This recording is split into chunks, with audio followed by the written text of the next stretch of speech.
Alors, dans cette vidéo dont le thème est calcul littéral, en lien avec la fiche N24 de votre classeur, nous allons parler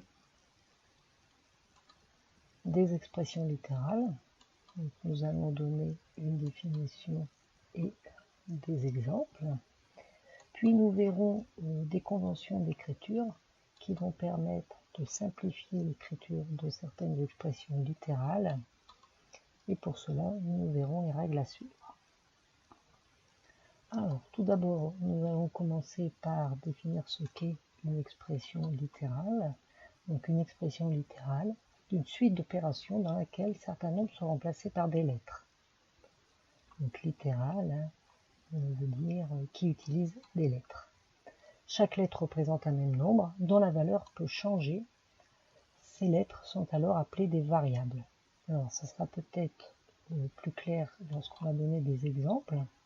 Alors, une formule que vous connaissez bien, l'expression A égale grand L fois petit l, nous donne l'aire d'un rectangle. Les variables ici vont être les lettres grand L et petit l qui désignent la largeur et la longueur du rectangle. Alors, un autre exemple, c'est l'expression P égale 2 fois entre parenthèses grand L plus petit l, qui va donner le périmètre d'un rectangle. Donc pareil ici, grand L et petit l vont être les variables de cette expression littérale. Alors on pourrait trouver d'autres exemples d'expressions littérales. Alors, par exemple ici, donc, si on vend des stylos à 2,70 € l'unité, et que l'on désigne par la lettre P le prix de ces N stylos. Alors, N stylos, on peut en acheter 1, 2, 3, 4. Donc, on va désigner le nombre de stylos par la lettre N. Et donc, le prix payé va être égal à 2,70 fois N. Donc, un autre exemple d'expression littérale. Alors, dans certains cas, on va vouloir simplifier l'écriture de ces expressions littérales pour les alléger. Alors pour cela, on va utiliser 4 règles. La première de ces règles est une convention qui nous dit que l'on n'écrit pas le signe multiplié devant une lettre ou une parenthèse. Donc le signe multiplié, c'est la seule opération, c'est le seul signe opératoire qu'on aura le droit de ne pas écrire, donc à condition qu'il se situe devant une lettre ou une parenthèse. Alors par exemple, si on reprend notre expression de tout à l'heure qui nous donnait le périmètre du rectangle, eh bien ce multiplier ici, on va pouvoir ne pas l'écrire et on écrira P égale 2 qui se lira 2 facteurs de L plus L et on saura qu'il y a un fois entre le 2 et la parenthèse. L'autre exemple que l'on avait écrit avec le prix de nos N stylos, eh bien on pourra sous-entendre ce multiplier et écrire tout simplement 2,7 n. On saura qu'entre le 2,7 et le n, il y a un fois. La deuxième de ces règles, ce sont des notations. Donc a fois a, on écrira a exposant 2 qui se lit a au carré. A fois a fois a, on notera a exposant 3 et se lira a au cube. Alors par exemple, si on prend la formule qui nous donne l'aire d'un disque, qui est égal à pi fois R, où R désigne le rayon, pi étant le nombre à peu près égal à 3,14, hein, on rappellera, on a déjà rappelé ça. Donc l'aire du disque va être égal à pi fois R au carré, R fois R se notera R au carré, et ce multiplier, on va pouvoir le sous-entendre et on écrira pi R au carré. La troisième règle, ce sont des égalités qui sont évidentes. Eh bien, A fois A, 1 multiplié par n'importe quel nombre est égal à ce nombre en question. Donc 1 fois A égale A. Et 0 fois A fera toujours 0. 0 multiplié par n'importe quel nombre fera toujours 0. Et la dernière règle, c'est ce qu'on appelle la commutativité de l'addition et de la multiplication. Alors commutativité, ça veut dire quoi? Que l'ordre des nombres dans une addition ou une multiplication n'a pas d'importance, et donc pour conséquence, on aura pour tout nombre A, si par exemple on a 3 plus A plus 2, on va pouvoir changer l'ordre des termes, écrire 3 plus 2 plus A, et on écrira 5 plus A, puisque 3 plus 2 fera 5. De la même manière, si on remplace les plus par des fois, on aura 3 fois A fois 2 égale 3 fois 2 fois A. On aura le droit de changer l'ordre des facteurs. 3 fois 2 égale 6. On écrira 6 fois A, qu'on pourra écrire égale 6A. Donc voilà déjà les explications pour le cours.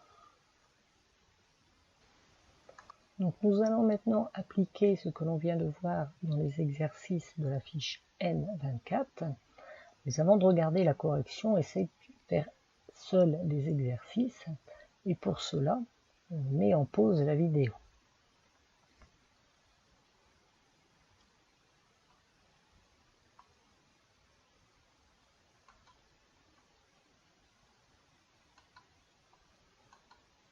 Alors, es-tu bien sûr d'avoir fini?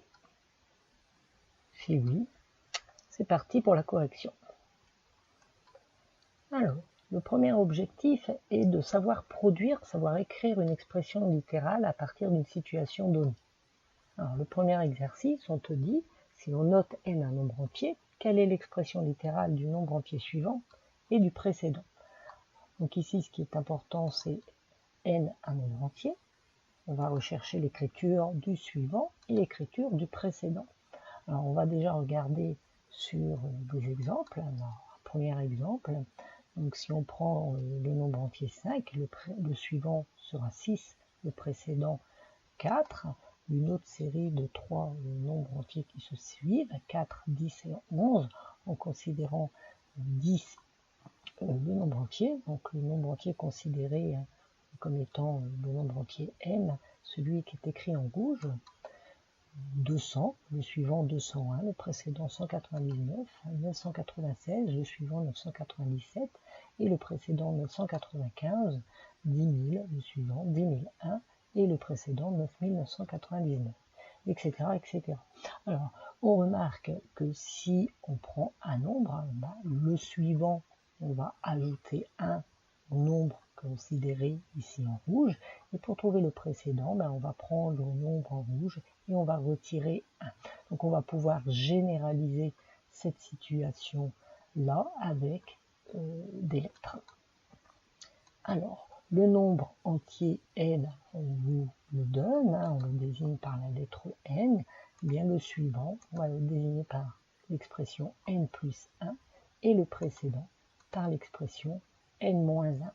On a une situation assez simple d'utilisation du calcul littéral.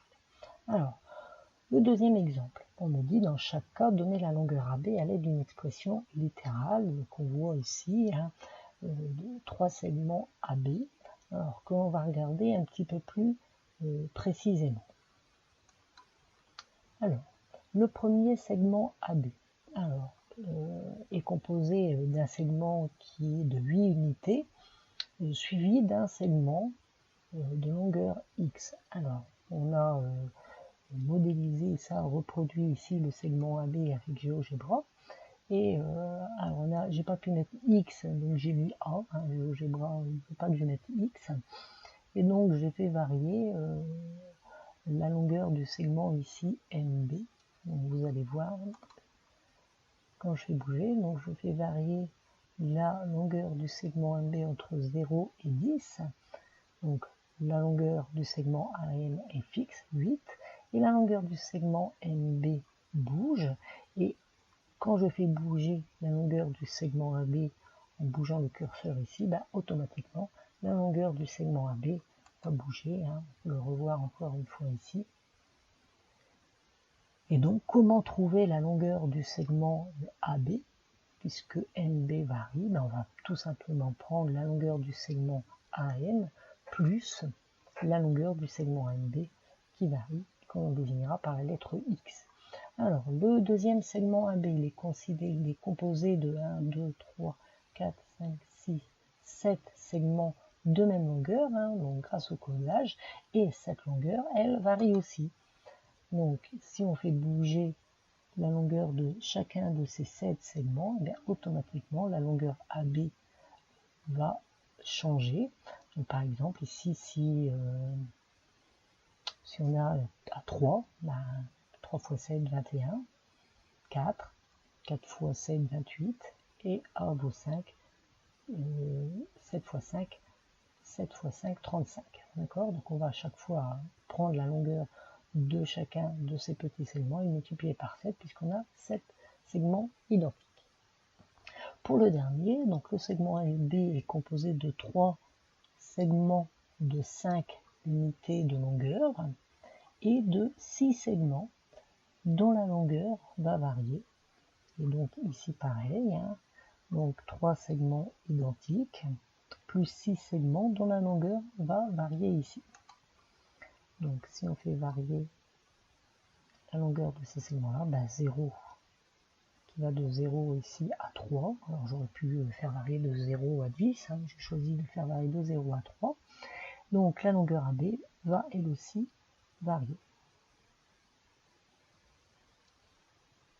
D'où l'importance ici d'utiliser le calcul littéral pour trouver une formule qui va donner la longueur du segment AB quand la longueur de chacun de ces segments va varier. Alors, par exemple ici, hein, A vaut 2,5, je vais avoir 6 segments de 2,5, 6 fois 2,5 ça va faire 15, plus 3 morceaux de 5 unités, 3 fois 5, 15, 15 plus 15, AB vaudra 30.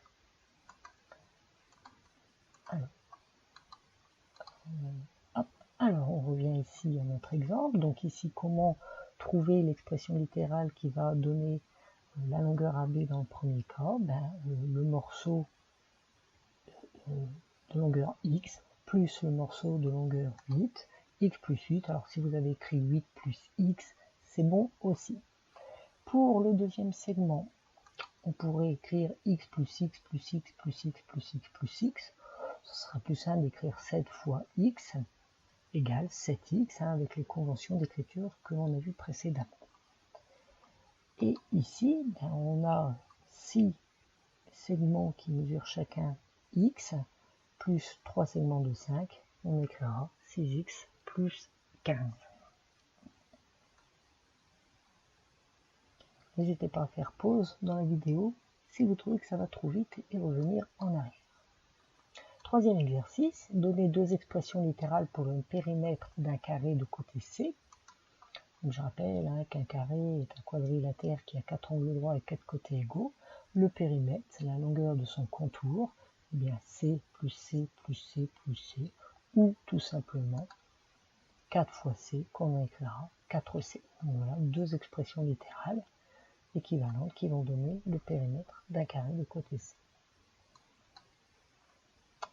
On va pouvoir utiliser aussi des expressions littérales dans les programmes de calcul. Donc ici, on nous dit choisir un nombre, multiplier-le par 3, ajouter 10, multiplier le résultat par 2, écrire une expression littérale traduisant ce programme de calcul appliqué à un nombre x. Donc choisir un nombre, nous allons choisir x, multiplier-le par 3, x fois 3 qui sera égal à 3x. On ajoute 10 au résultat précédent, donc 3x plus 10, et on multiplie le résultat par 2, donc attention, on multiplie tout ça par 2, donc on va être obligé de mettre des parenthèses, et on écrira entre parenthèses 3x plus 10, le tout fois 2. Alors, une remarque ici, on écrira plutôt le dos devant, donc ça c'est une habitude, hein, 2 fois entre parenthèses 3x plus 10, et de ce fois-là, on va pouvoir le sous-entendre, et on écrira 2 facteurs de 3x plus 10. Si vous avez écrit ça, c'est très bien. Deuxième objectif, savoir simplifier une expression littérale, donc à l'aide des 4 règles vues précédemment, c'est-à-dire la convention, on n'écrit pas le signe fois devant une lettre ou une parenthèse. A fois A se dit A au carré, se note A exposant 2 se dit A au carré, et A fois A égale A exposant 3 et se dit A au cube, des égalités évidentes, 1 fois A égale A, 0 fois A égale 0, et la commutativité de l'addition et de la multiplication.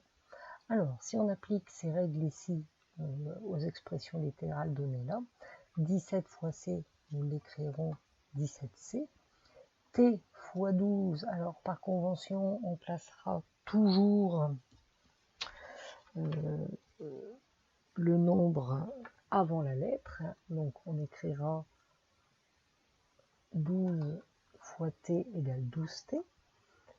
3 fois a fois, entre parenthèses, a plus 6, on va pouvoir enlever ces deux signaux fois et écrire 3a facteur de a plus 6. Le fois 6, nous viendrons le placer devant le b, puisque grâce à la commutativité de la multiplication. Et on va pouvoir supprimer, sous-entendre les signes fois, et on écrira donc 6 fois b facteur de 2b moins 3 égale 6b facteur de 2b moins 3. Ici, grâce à la commutativité de l'addition, on va pouvoir écrire 15 plus 8 plus c égale 23. 15 plus 8, ça fait 23. 23 plus c. Alors attention, on ne va pas pouvoir sous-entendre ce plus. Hein. On va le laisser, on ne peut pas écrire 23c, on laisse 23 plus c. Ici, la multiplication est commutative, donc on va pouvoir changer l'ordre des facteurs, écrire 6 fois 7 fois y, 6 fois 7, 42. 42 fois y égale 42y. Alors ici, on va 3a signifie 3 fois a fois 7. On change l'ordre des facteurs. 3 fois 7 fois a égale 21 fois a égale 21a.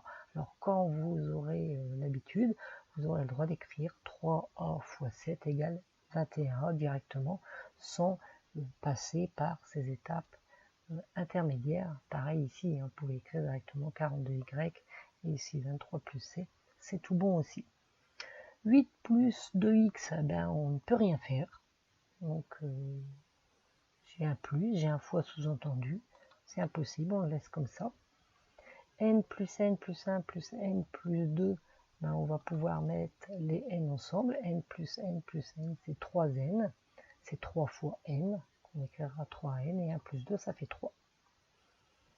1x moins 4, ben, on va tout simplement simplifier ici 1x, écrire tout simplement x moins 4. 7x fois 2x, alors 7x c'est 7 fois x, 2x c'est 2 fois x, on va faire réapparaître ces fois sous-entendus. On change l'ordre des facteurs, les nombres avec les nombres, les lettres avec les lettres. 7 fois 2, 14. 14 fois x au carré égale 14x au carré. Donc c'est pareil, 7x fois 2x.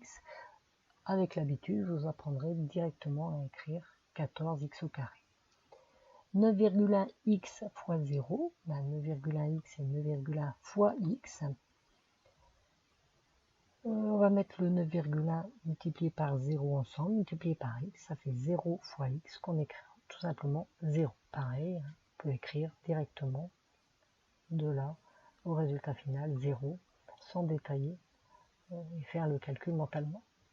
8x plus 4x, alors c'est comme si on ajoutait x 8 fois, x plus x plus x 8 fois, plus x plus x plus x 4 fois, ben, bien évidemment, ça nous fera 12x. Les x, on en a 8 ici, on en a 4 là, ça fait 12x. Donc voilà pour l'exercice 5 de la fiche, et on terminera par le dernier objectif, qui est comprendre l'écriture simplifiée d'une expression littérale. Et donc ici, on va nous demander de réécrire chaque expression en plaçant tous les signes fois sous-entendus. Alors les signes fois sous-entendus dans la première, il y en a eu ici. Donc on rappelle la règle, hein, le signe fois est sous-entendu devant une lettre ou une parenthèse. Donc ici, on a un fois sous-entendu entre le 3 et le A. Donc c'est 5 plus 3 fois A. Ici, on va avoir 3 signes fois sous-entendus, un ici et un ici. 2 fois x fois, entre parenthèses, 3 moins 4 fois y. Donc on voit bien qu'ici, l'écriture est allégée. Il faut bien se souvenir du fois sous-entendu. Et ici, on va avoir un fois sous-entendu ici. Donc x au carré fois moins 9 fois x plus 2.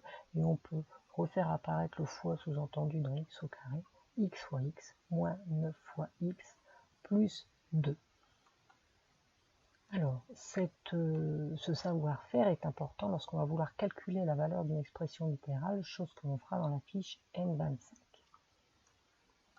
Donc voilà pour cette vidéo et cette fiche N24.